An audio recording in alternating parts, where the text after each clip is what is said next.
বাংলাদেশের সাবেক প্রধানমন্ত্রী শেখ হাসিনাকে ফিরিয়ে আনতে দেশের অন্তর্বর্তী সরকারের আন্তর্জাতিক প্রচেষ্টা কি থেমে গেল নাকি ব্যর্থ হলো, এই প্রশ্ন উঠছে। কারণ জুলাই আগস্টে মানবতা বিরোধী অপরাধের মামলায় সাবেক প্রধানমন্ত্রী শেখ হাসিনাকে আগামী এক সপ্তাহের মধ্যে হাজির হতে দুটি জাতীয় পত্রিকায় বিজ্ঞপ্তি প্রকাশের নির্দেশ দিয়েছেন আন্তর্জাতিক অপরাধ ট্রাইব্যুনাল বা আইসিটি। অথচ বেশ কয়েকবার সরকার আইন ও স্বরাষ্ট্র উপদেষ্টা ও আইসিটির চিফ প্রসিকিউটর দাবি করেছিলেন ইন্টারপোলের মাধ্যমে তাকে ফিরিয়ে আনা হবে। পুলিশ সদর দপ্তরের তথ্য অনুযায়ী চলতি বছরের ফেব্রুয়ারি থেকে এপ্রিলের মধ্যে 2 দফায় শেখ হাসিনা সহ 12 জনের বিরুদ্ধে রেড নোটিশ জারির জন্য ইন্টারপোলের কাছে আবেদন করেছিল বাংলাদেশ পুলিশের ন্যাশনাল সেন্টার ব্যুরো বা এনসিবি। তবে সে আবেদনে এখনো পর্যন্ত সাড়া দেয়নি ইন্টারপোল। আবার শেখ হাসিনাকে ফিরিয়ে দেওয়ার জন্য ভারতের কাছে বন্দি প্রত্যর্পণ চুক্তি অনুযায়ী ভার্বাল নোটও পাঠিয়েছিল পররাষ্ট্র মন্ত্রণালয়। তারও কোনো সদুত্তর মেলেনি। শেষমেশ আইনি প্রক্রিয়ার অংশ হিসেবে পত্রিকায় বিজ্ঞাপন ছাপার আদেশ পেয়েছে আদালত থেকে।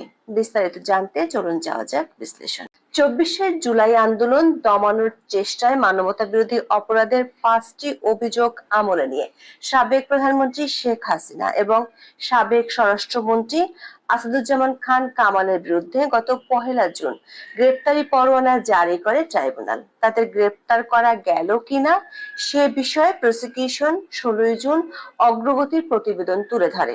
ট্রাইব্যুনালের চিফ প্রসিকিউটর মোহাম্মদ তাজুল ইসলাম আদালতকে বলেন, শেখ হাসিনা এবং আসাদুজ্জামান খান কামালের ঠিকানায় গিয়ে পুলিশ তাদের পায়নি। বিভিন্ন মাধ্যমে শোনা গেছে তারা দেশের বাইরে আছেন। এই অবস্থায় নিয়ম অনুযায়ী পত্রিকায় বিজ্ঞপ্তি দিয়ে তাদের হাজির হতে বলতে হবে। ট্রাইব্যুনাল এরপর একটি বাংলা এবং একটি ইংরেজি দৈনিকে বিজ্ঞপ্তি প্রকাশের আদেশ দেয়।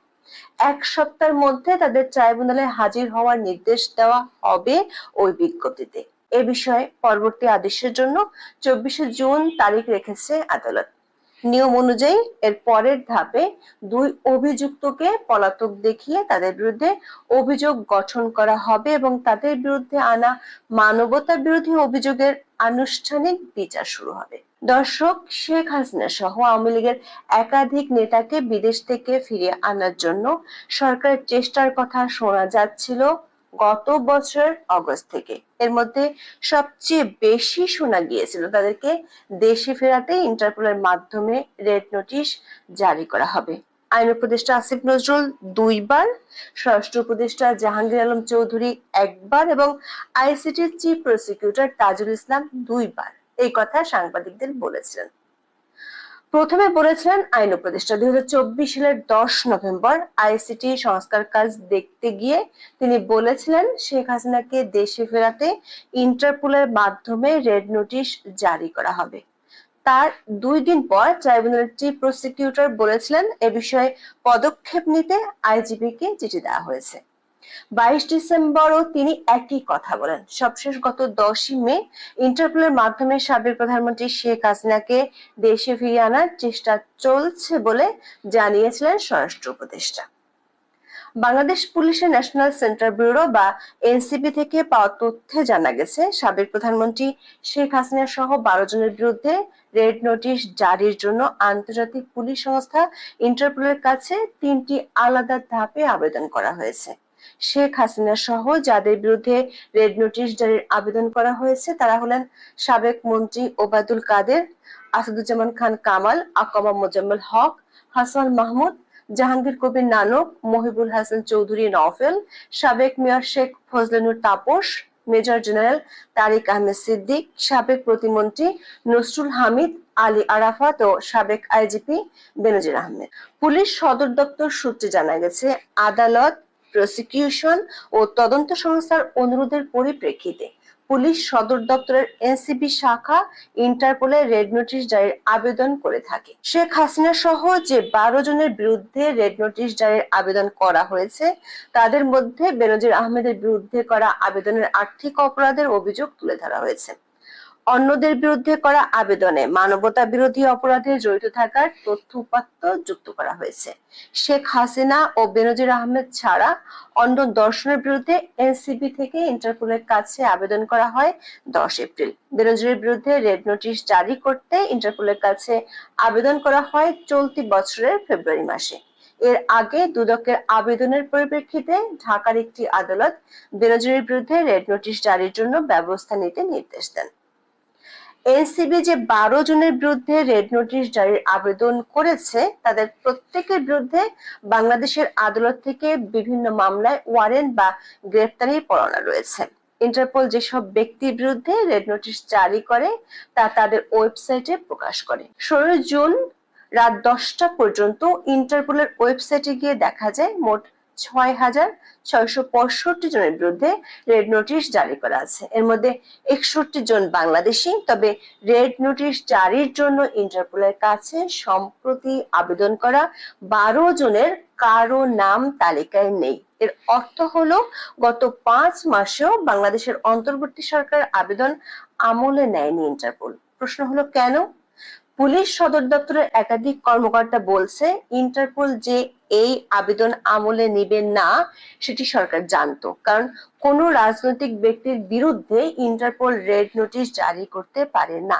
বিগত আওয়ামী লীগ সরকার আমলে বিএনপির ভারপ্রাপ্ত চেয়ারম্যান তারেক রহমানের বিরুদ্ধে রেড নোটিশ জারি করেছিল, কিন্তু পরে তারেক রহমানের আইনজীবীর নোটিশের পরিপ্রেক্ষিতে ইন্টারপোল তার নাম রেড নোটিশ তালিকা থেকে সরিয়ে নিয়েছিল। পররাষ্ট্র মন্ত্রণালয়ের সূত্রে জানা গেছে ইন্টারপোলের রেড নোটিশ জারির আবেদনের বাইরে ভারত সহ যেসব দেশের সঙ্গে বাংলাদেশের বন্দি প্রত্যর্পণ চুক্তি রয়েছে সে চুক্তির আওতায় বিদেশে থাকা ব্যক্তিদের ফেরানোর চেষ্টাও রয়েছে অন্তর্বর্তী সরকারের পক্ষ থেকে। তবে বন্দি প্রত্যর্পণ চুক্তির আওতায় ফেরানো যে সহজ নয় সেটিও বুঝে গেছে অন্তর্বর্তী সরকার। ভারতের সঙ্গে বাংলাদেশের বন্দি প্রত্যর্পণ চুক্তি রয়েছে। এই চুক্তির আওতায় শেখ হাসিনার ভারতে পদার্পণের ঠিক 4 মাস 18 দিনের মাথায় তাকে ফেরত আনতে বাংলাদেশ সরকার আনুষ্ঠানিকভাবে দেশটির কাছে আবেদন করেছিল। সে আবেদনের কোনো উত্তরই দেয়নি ভারত সরকার। এমনকি ব্যাংককে বিমস্টেক সম্মেলনে ভারতের প্রধানমন্ত্রী নরেন্দ্র মোদীর সাথে সাইডলাইন বৈঠকে ডক্টর মোহাম্মদ ইউনূস বিষয়টি তুলেছিলেন। 2024 সালের 28 ডিসেম্বর বিবিসি বাংলায় প্রকাশিত এক প্রতিবেদনে বলা হয়েছে বাংলাদেশের অন্তর্বর্তী সরকার যদিও দাবি করছে শেখ হাসিনাকে ফেরানোর প্রচেষ্টাকে তারা সর্বোচ্চ অগ্রাধিকার দিচ্ছে, ভারত কিন্তু মনে করছে তাদের পাঠানো বার্তা একটা দায়সারা পদক্ষেপের চেয়ে বেশি কিছু নয়। দিল্লিতে শীর্ষস্থানীয় একজন সরকারি কর্মকর্তা বিবিসিকে বলেছিলেন সত্যি যদি বাংলাদেশ এই ব্যাপারটা নিয়ে সিরিয়াস হতো তাহলে তো তারা শেখ হাসিনার বিরুদ্ধে নির্দিষ্ট অভিযোগগুলো কি এবং তার বিরুদ্ধে সাক্ষ্য প্রমাণী বা কি সেই বিবরণও পেশ করত, মানে যেমনটা একটা চার্জশিটে থাকে। তাছাড়া চুক্তির শর্ত পালন করে যথাযথভাবে আবেদন না করায় ভারত সরকার বিষয়টি নিয়ে কোনো উত্তর দেয়নি বলে বিবিসির ওই রিপোর্টে বলা হয়েছে।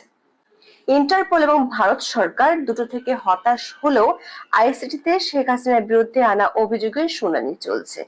এখন আইন অনুযায়ী তাকে মিসিং বা নিখোঁজ ধরে নিয়ে হাজির হতে বলার জন্য পত্রিকায় বিজ্ঞাপন দেওয়া হবে।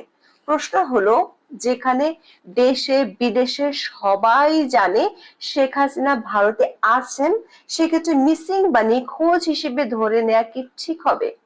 আবার মিসিং বা নিখোঁজ